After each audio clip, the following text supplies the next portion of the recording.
new at 10, our recent poor air quality from wildfires burning in Superior National Forest inspired a Duluth group to take some action. Tonight, the Duluth Folk School held an event where people could build their own homemade air purifiers. While the supplies were technically free tonight, people there could choose to donate up to $60 to help organizers buy more supplies for a future event. They say it's important to remove barriers when it comes to people's health.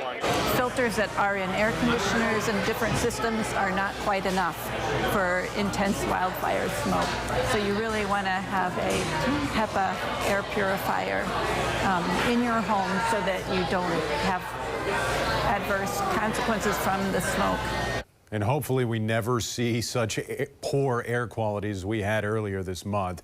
Trans Northland donated to tonight's event, helping organizers buy supplies to make 15 air purifiers. The Duluth Folk School plans more events like this in the future.